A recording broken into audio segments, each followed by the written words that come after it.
நான் 1வது இருந்து 5வது வரைக்கும் படிச்சது பக்கத்துல சிவந்தலிங்க முத்திரை தொடக்கப்பள்ளி. இதை நான் பெருமையா சொல்றேன், நான் கிண்டலாவோ நக்கலாவோ சொல்லல. அப்ப எங்க சீசன்ல எல்லாருமே வந்து வீட்டுக்கு பக்கத்துல தான் ஸ்கூல்ல படிச்சோம். வடகரைனா டிஎஸ்எம், தாரானூர்னா அரங்கவிலாஸ், இதுன்னா பொன்னையா, அந்த மாதிரி லோக்கல் ஸ்கூல்ஸ் தான் எல்லாருமே. இந்த மாதிரி காலம்பரை 8:30 மணிக்கு எழுந்திரிச்சு பிள்ளைக்கு ஒரு ஷூ மாட்டி விட்டு சாக்ஸை மாட்டி விட்டு 5 கிலோமீட்டர் ஆட்டோல போறதெல்லாம் கிடையாது. முதல் பெல் அடிக்கிறப்ப இங்க வீட்டுல இருந்து ஓடிதான் 2வது பெல்லுக்குள்ள ஸ்கூலுக்கு போய் சேர்ந்துடலாம். சாயங்காலம் ஸ்கூல் விட்ட உடனே அந்த பெல் வந்து டொயின் அடிக்கிறப்ப, ஃபர்ஸ்ட் பெல் அடிக்கிறப்ப வெளியில வந்து பெல் அடிச்சு முடிக்கல வீட்டுக்கு வந்துருவோம். பஸ் ஓடிட்டு வந்துருவோம். 5 வயசு வரைக்கும் அட்ட கிளாஸ் தான். 2வது படிக்கிற வரைக்கும் ஸ்லேட்டு பென்சில் தான். ஸ்லேட்டு பென்சில் தான். 3வது 4வது நோட்டு, கையில பென்சில். 5ஆம் கிளாஸ்ல தான் கையில முதல்ல பேனா. அப்பதான் இங்கிலீஷ் கத்துக்க ஆரம்பிச்சது. ஆனா 5ஆம் கிளாஸ் முடிக்கிறதுக்குள்ள ஓரளவுக்கு இங்கிலீஷ் நல்லா பேசுற அளவுக்கு பழகிட்டோம். 6வது படிக்கிறப்ப நான் என்ன பண்ணிட்டேன், எங்க அம்மாட்ட அழுது அடம் பிடிச்சி என்னமோ பண்ணி நான் 6வது இங்க சேர மாட்டேன்னு சொல்லி செயின்ட் ஜோசப்ல சேர்ந்தேன். அப்போ வந்து சத்திரம் பஸ் ஸ்டாண்டு கிடையாது. இந்த தெப்பகுளம் பிஷப் ஸ்கூல் வாசல்ல தான் பஸ் எல்லாம் நிற்கும். ஒரு வருஷம் அம்மா கூட ஸ்கூலுக்கு போனேன். அது என்ன பெரிய ரெக்கார்டுனா, இங்க தமிழ் மீடியம் ஸ்கூல்ல படிச்சுட்டு அங்க இங்கிலீஷ் மீடியத்துக்கு என்ட்ரன்ஸ் எக்ஸாம் எழுதி பாஸ் பண்ணேன். அப்போ வந்து ஏதோ ஆக்ஸ்போர்ட் யூனிவர்சிட்டியில கிடைச்ச மாதிரி. இப்ப இருக்கிற ஸ்டாண்டர்டுமே சேர்த்து சொல்றேன். 6th இருந்து 10th வரைக்கும் அங்க படிச்சேன். வாழ்க்கையில பொற்காலம்னா இந்த 5 வருஷம் தான். 10th முடிச்ச உடனே +1 +2க்கு எல்லாம் ஈஆருக்கு போனோம். ஏன்னா அப்ப ஜோசப்ல வந்து இங்கிலீஷ் மீடியம் கிடையாது. +1 +2ல எங்களுக்காகவே இந்த மாதிரி ஜோசப்ல இருந்து போற பசங்களுக்காகவே ஈஆர்ஐ ஸ்கூல்ல தனியா ஒரு செக்ஷனே ஆரம்பிச்சாங்க. +2ல மார்க் கம்மியாயிடுச்சுன்னு என்ன பண்ணினேன், கொஞ்சம் அட்மிஷன் எல்லாம் தவற விட்டுட்டு திரும்ப 3 வருஷம் டிப்ளமா படிச்சேன். 10th முடிச்சுட்டு படிக்கிற டிப்ளமா எஸ்ஐடில படிச்சேன். ஆனால் என்ன ஆயிடுச்சு, அந்த டிப்ளமா படிக்கிறப்ப என்னடா இது படிப்புன்னு சொல்லி யாராவது என்ட்ரன்ஸ் எக்ஸாம் எழுதுறது, நம்ம ஆர்மி போர்சஸ் மெடிக்கல் காலேஜ், ஜிப்மருக்கு எம்பிபிஎஸ் என்ட்ரன்ஸ் எழுதுறது, ஏஎம்எஸ் என்ட்ரன்ஸ் எழுதுறது, மாறி மாறி ஐஐடி ஜேஇ, ஐடி பிஹெச்யூ, அதாவது மாறி ஐஎம்எஸ் பிஹெச்யூ எழுதிட்டே இருப்பேன். ஒன்னும் கிளியர் பண்ண முடியல. டிப்ளமா முடிச்சதுக்கு அப்புறம் ஏதோ கடவுள் புண்ணியத்துல வந்து பிஹெச்ல வந்து அப்ரண்டிஸ் கிடைச்சிருச்சு. அதாங்க அப்ரசன்டி. ஒருவேளை வேலை கிடைக்குமோன்னு ஒரு நப்பாசை.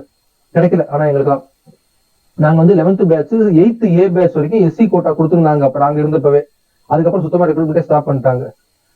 அது முடிச்சதுக்கு அப்புறம் ஒரு வருஷம் ஒண்ணு வேலைக்கு போகாம வேற வேலைக்கு ட்ரை பண்ணேன். 90ஆம் வருஷம் தான் டஃப்லிங்ல வேலை வந்துச்சு. 90 அக்டோபர்ல நான் பாஸ் ஆயிடுவேன்னு தெரியும். அப்ப என்ன ஆயிடுச்சு, ஏதோ ஒரு இதுல வந்து +2 மார்க் ஷீட்டை மட்டும் வச்சு என்ன பண்ணேன், ப்ரொவிஷனலா போய் UPSC CTS written test apply பண்ணி எழுதிட்டு வந்துட்டேன். எங்க மதுரை சேதுபதி ஸ்கூல்ல நடந்தது இந்த எக்ஸாம். அதுக்கப்புறம் டஃப்லிங்ல வேலை செஞ்சேன். திடீர்னு பார்த்தா 91 டிசம்பர்லயே 92லயே வந்து செலக்ஷனுக்கு வந்து இது வருது. அப்ப வீட்டுல சில ஈவெண்ட்லாம் நடந்து முடிஞ்சிருச்சு. ஒரு மாதிரி வீடு ஒரு மாதிரி இது பிரச்சனை இருக்கிறப்ப எங்க அம்மாட்ட சொல்றேன், இந்த மாதிரி ஆர்மியில சேர்றதுக்காக எக்ஸாம் வந்துருக்கு, சேர பண்ணேன். உடனே கத்துறாங்க, இஷ்டத்துக்கு ஆடுறியா நீ, அப்படியா இப்படியா. கம்பெனில வேலைக்கு போயிட்டு இருக்கேன். டஃப்லிங்ல வேலைக்கு போயிட்டு இருக்கேன். 92 ஜூன் மாசம் நாளைக்கு வந்து செலக்ஷனுக்கு 2 மணிக்கு வந்து எல்லாம் போட்டாங்க. நீங்க இது பெங்களூர் ரயில்வே ஸ்டேஷன் வந்தீங்கன்னா SSB services selection board bus நிற்கும், பஸ்ல ஏறி நீங்க வந்துடலாம்னு சொல்லி போட்டிருக்கு. எல்லா இதுவும் போட்டிருக்கு. நான் என்ன பண்ணிட்டேன், முதல் நாள் வந்து செகண்ட் ஷிஃப்ட் எனக்கு 2:30 காலம்பர 10:30 மணிக்கு ஓவர் டைம் போறதுக்காக 9:30 மணி பஸ்ஸை ஒரு பிரைவேட் பஸ்ஸை பிடிச்சி 10:30 மணிக்கு கம்பெனி போயிட்டேன். அங்க ஃப்ரெண்ட்ஸ் எல்லாம் வந்து கேட்கறாங்க, என்ன போகலையா நீ, இவ்வளவு பெரிய வாய்ப்பு கிடைச்சிருக்கே, போயிட்டு வான்ட்டு. கம்பெனில லீவு கேட்டா ஜிஎம் வந்து அடிப்பாரு, அந்த அளவுக்கு கஷ்டம். அப்ப எனக்கு மேனேஜர் ஷியாம் சுந்தர்னு ஒருத்தர் இருந்தார்.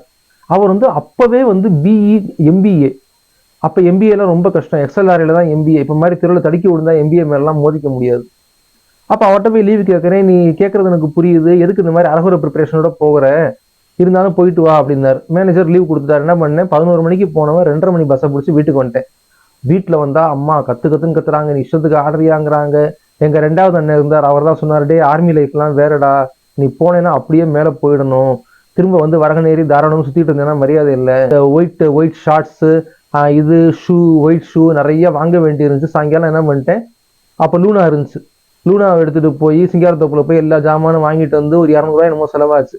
வந்துட்டு நைட்டு பஸ் ஏறி கிளம்பிட்டேன். போட்டுக்க ட்ரெஸ் கூட இல்லை, போட்டிருந்த பேண்ட் ஷர்ட்டை, உள்ளாடைகள் மட்டும். பெங்களூர் பஸ் கிடைக்காம சேலம் பஸ் போய் சேலத்துலேருந்து அடுத்த பஸ் ஏறி காலம்பரை வந்து 9:30 மணிக்கோ என்னமோ போயாச்சு. கிளம்பினதே லேட்டு. எப்படி கஷ்டப்பட்டு அங்கேருந்து மெஜஸ்டிக் இதில் இறங்கி ரயில்வே ஸ்டேஷன் போறேன். ஒரு 10 பேர் உட்காந்துருந்தாங்க சூட்கேஸை போட்டு.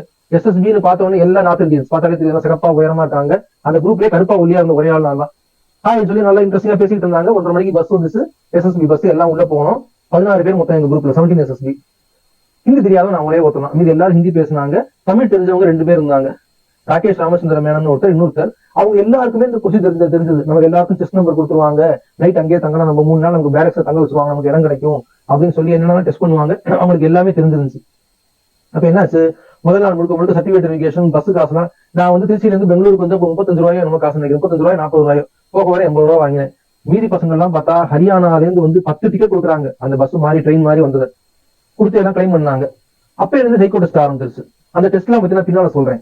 அடுத்து நான் வந்து அவுட்டோர் ஆக்டிவிட்டி, அந்த ஸ்னேக் ரேஸ், அதுக்கப்புறம் வந்து இண்டோர் குரூப் டிஸ்கஷன் அப்படிலாம் வந்துருச்சு. அது டெஸ்ட் நடக்கிறப்பவே நாங்க ஃபர்ஸ்ட் 7 பேர் ஒரு பேட்ச். நான் வந்து chess number 6. Chess number 1 Ajith சிங்னு ஒருத்தரும், செஸ் நம்பர் 5 ராகேஷ் ராமச்சந்திரன் மேனன் ஒருத்தரும் தான் நல்லா பெர்ஃபார்ம் பண்றாங்க. எங்களுக்கே தெரியுது. அந்த ஆக்டிவிட்டில இருந்து, குரூப் டாஸ்க்ல இருந்து, indoor activity, outdoor activity, group discussion, lecture, problem solving எல்லாத்தையும் அவங்க தான் டாப்பா இருக்காங்க. 8வது ஆள்ல இருந்து 14வது வரைக்கும் உள்ளவங்க யாருன்னா நம்ம செஸ் நம்பர் 8ல இருந்து அவங்க 2வது பேட்ச். அவங்க எல்லாருமே வந்து செகண்ட் டைம் அட்டன் பண்றவங்க. அதுல 2 பேர் வந்து சர்விங் ஆர்மி பர்சனல், ஒருத்தர் ஆர்மி ஒருத்தர் நேவி. இவங்க எல்லாம் இருக்கும். எங்களுக்கு வந்து தெரிஞ்சு போயிடுச்சு இந்த 2 பேரும் நல்லா பெர்ஃபார்ம் பண்றாங்க அப்படின்னு. 3வது நாள் வந்து காலம்பறையே சொல்லிட்டாங்க, உங்களுக்கு வந்து இன்னைக்கு ரிசல்ட் சொல்லிடுவோம், இன்னைக்கு நீங்க எல்லாரும் பையெல்லாம் ரெடி பண்ணிட்டு வச்சிருக்கணும். கடைசியில் அந்த இது வந்து 5 பேர் அந்த செலக்ஷன் போர்டு மெம்பர்ஸ் 5 பேர் வந்து கேள்வி கேட்பாங்க. Any suggestions sir? No suggestions. நான் அங்க போய் புத்திசாலியான சஜஷன் சொல்றேன்னு சொன்னேன், நல்லா ஞாபகம் எனக்கு. அப்புறம் தான் வெளியில மற்ற பேட்ஸ்மேன் சொன்னாங்க, சஜஷன் தான் சொல்லக்கூடாது, நம்ம ஆர்மியில போயிட்டோம்னா அவங்க சொல்றதுதான் செய்யணும், அது பேட் மென்டாலிட்டி அப்படின்னாங்க. அதே தான் இப்ப கேப்டன் ரகுராமன் வந்து வீடியோல சொல்றாரு. அப்ப என்னாச்சு, அந்த இவர் சொல்லிட்டாரு, வருவோம் நாங்க, யார் யார் செலக்டர்னு சொல்லுவோம், செலக்ட் ஆன அவங்க மட்டும் உள்ள போயிடணும், மீதி எல்லாரும் you will have just time for hand shakes பண்ணிட்டு வெளியில போயிடணும் அப்படின்ட்டாரு. வெளியில போனா திருச்சி பஸ் கிடைக்கல, சேலம் பஸ் ஏறி சேலத்துல மாறிதான் வீட்டுக்கு வந்தேன். அடுத்த நாள் கம்பெனில யாரும் கேட்கவே, வேற கம்பெனில ரொம்ப ஜாஸ்தி, ரொம்ப கெடுபடியா இருந்தப்ப எல்லாம் முடிஞ்சு லஞ்ச்ல வந்து போறப்ப என்னோட பாஸ் ஷியாம் சுந்தர் கேட்டாரு, சுரேஷ் என்ன சுரேஷ் அப்படின்னாரு. இல்ல சார் ஃபெயில் ஆயிட்டேன் தேர்ல அப்படின்னு உடனே, நான் இது மாதிரி ஒரு நல்ல ஒரு இது போயிட்டேன், நல்ல லேர்னிங் எக்ஸ்பீரியன்ஸ் சார் அப்படின்னு. என்ன சொன்னார் தெரியுமா, Suresh what you have done is a very remarkable job, but you will have to live with this for the rest of your life அப்படின்னாரு. எனக்கு அப்ப அது புரியல, ஏன்னா 24 வயசு அப்ப ஒன்னும் புரியல. அதான் லாஸ்ட் அட்டெம்ட். அதுக்கப்புறம் என்ன ஆயிடுச்சு, வாழ்க்கை நிறைய மாறி போய் அதுக்கப்புறம் எங்க அப்பா இறந்து போனாரு. பார்ட் டைம் பி சேர்ந்தேன், பார்ட் டைம் பி வந்து கோர்ஸ் முடிச்சிட்டேன், ஆனா இது முடிக்கல, சர்டிபிகேட் கையில வரல, முடியல. 1999 கார்கில் வார் நடக்குது. வீட்டுல இதே கூட தான், இந்த கீழே உட்காந்து தான் என்ன பண்றேன், அப்ப வீட்டுல பெரிய அக்காய் டிவி இருந்துச்சு, நான் இருக்கேன், அப்பா இறந்து போயிட்டா, வீட்டுல அம்மாவும் எங்க 2வது மட்டும் தான் இருக்காங்க, அவங்களும் இறந்து போயிட்டாங்க, இப்ப யாருமே இல்ல. எங்க அம்மா இருக்காங்க, உள்ள சமைச்சுக்கிட்டு இருக்காங்க, நான் அன்னைக்கு கம்பெனில அபூர்வமா லீவுன்னு மல்லாக்கப்படுத்து டிவியை பார்த்துட்டு இருக்கேன். கார்கில் வார்ல வந்து இந்த பர்கா தத்துன்னு ரிப்போர்ட்டர் என்ன பண்றாங்க, அந்த பங்கருக்குள்ள போய் பேட்டி காண்றாங்க. லைவ் கிடையாது, ரெக்கார்டட். பங்கர்ல யாரெல்லாம் ஆபீஸ் இருக்காங்கன்னு பார்த்தா தெரியுது, 3 ஸ்டார் தெரியுது, கேப்டன் 2 பேரும் தெரியுது, 2 பேரும் யூனிஃபார்ம்ல இருக்காங்க. 3வதா ஒரு ஆளை பார்த்த உடனே எனக்கு வந்து அதிர்ச்சியில பேச்சே வரல. அஜித் சிங் அப்படிங்கிறேன். அம்மா வந்துட்டாங்க, என்னடா அப்படின்னாங்க. இல்லம்மா நான் அந்த மிலிட்டரி செலக்ஷன் போயிருந்தேன் இல்ல, என் கூட செலக்ட் ஆனவங்க வந்தான், பெரிய அறிவாளி அப்படின்னு. ஆமா அப்படின்ட்டு போயிட்டாங்க. நீங்க 2வது இருந்தா என்னடா அப்படின்னு கேட்டாரு. இல்ல நான் ஆர்மி செலக்ஷன் போயிருந்தேன் இல்லையா, இவன் எக்ஸப்ஷனல் லீடர், இவன் செலக்ட் ஆயிட்டான், இவன் இப்ப இது மாதிரி பாரு, அதுக்குள்ள வந்து கேப்டனா இருக்கான் போல இருக்கு அப்படின்னு. அந்த ஃபுட்டேஜ் பாத்துக்கிட்டே இருந்தேன். வீட்டுல யாரும் நம்பவே இல்லை, ஏன்னா எங்க அண்ணனும் நம்பல, எங்க அண்ணன் நம்பினார் 2வது. அதுக்கப்புறம் நான் கம்பெனியில வெளியே வர வேண்டி வந்து நிறைய பிரச்சனை வந்தது. ஒரு 10 வருஷம் கழிச்சு நம்ம டியூஷன் ஆரம்பிச்சேன். எல்லாருக்கிட்டையும் இந்த கார்கில் வார் ஃபுட்டேஜ் காட்டுவேன். காட்டி இது மாதிரி இவரும் நானும் வந்து செலக்ஷன்ல ஒன்னா இருந்தோம் அப்படின்னு சொன்னா பாதி பேர் நம்ப மாட்டாங்க. அப்புறம் 2009ல வந்து செக் பண்றேன், அவர் வந்து 17 கிரனடியர்ஸ் 17 கிரனடியர்ஸ்லாம் எப்படி வந்து ஆபீசர் செலக்ட் பண்ணுவாங்கன்னா, என்டிஏ இருக்கிறதுலே பெஸ்ட் என்டிஏ தான். என்டிஏல டாப்பரை தான் வந்து 17 கிரனடியர்ஸ்லாம் வந்து ஆபீசரா போடுவாங்க. என்டிஏக்கு கீழே ஐஎம்ஏ இருக்கு, ஐஎம்ஏக்கு கீழே ஓடிஏ இருக்கு. இவர் ஓடிஏன்னு வந்தவர் அத்தனையும் பீட் பண்ணி இதுல வந்து 17 கிரனடியர்ஸ் வந்து கேப்டனா இருக்கா, ஃபாஸ்டார் கம்பெனி. எனக்கு அந்த அந்த ஃபுட்டேஜை பாக்குறப்ப அதான் புரிஞ்சு எனக்கு. அப்ப எவ்வளவு தூரம் அவர் வந்து பெர்ஃபார்ம் பண்ணிருக்கணும். 2009ல ஒரு தடவை செக் பண்ணி பார்த்தேன், அதே 17 கிரனடியர்ஸ்ல அவர் வந்து லெப்டினன்ட் கர்னலா இருக்காருன்னு தெரிய வந்துச்சு. அதேமா இந்நேரம் ஏதாவது டிவிஷனுக்கு மேஜர் ஜெனரலாவோ இருந்திருப்பாருன்னு நினைக்கிறேன். இருக்காரா என்னன்னு தெரியல, இல்ல வெளியில வந்துட்டாரான்னு தெரியல. இன்னும் ஒரு 5 வருஷம் கழிச்சு என்ன ஆகும், ரிட்டையர் ஆனதுக்கு அப்புறம் ஒரிசா இல்ல மேகாலயால வந்து ஒரு கவர்னரா போடுவாங்க. அப்ப நான் என்ன சொல்லுவேன், ஒரிசா கவர்னர் நானும் செலக்ஷன்ல ஒரே பேட்ச்ல இருக்கணும்னு சொன்னா யாராவது நம்புவாங்களா? நம்ப மாட்டாங்க. அதுதான் ஷியாம் சுந்தர் சொன்னது அப்பதான் புரிஞ்சு. You will have to live with this for the rest of your life அப்படின்னா, I am still living with it for every day of my life. அதாவது நீ மேல போயிட்ட, ஆனா எவ்வளவு மேல போனாலும் கடைசியில நீ கீழே விழுந்த, அதுதான் பிரச்சனை. The fall was disgraceful, it was most spectacular. People will not see your rise, people will see only your fall. People will not see your efforts, people will see only the results. அதாவது நான் அந்த செலக்ஷன்ல போயிட்டு fail ஆயிட்டு வந்து 32 வருஷம் ஆச்சு கிட்டத்தட்ட, இன்னும் என்னால அதை மறக்க முடியல.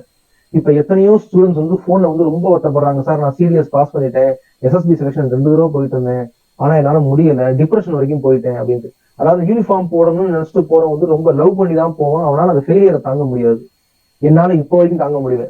ஆனால் இப்போ ஒரு சின்ன ஆறுதல் என்னன்னா, என்கிட்ட போன்ல நிறைய ஸ்டூடெண்ட்ஸ் பேசுறாங்க, நான் என்டிஏக்கு ட்ரை பண்ணிட்டு இருக்கேன், சிடிஎஸ் முடிச்சு எஸ்எஸ்பிக்கு ட்ரை பண்ணிட்டு இருக்கேன், நீங்க வந்து எங்களுக்கு மோட்டிவேஷன் சொல்றீங்க சார் அப்படிங்கிறாங்க.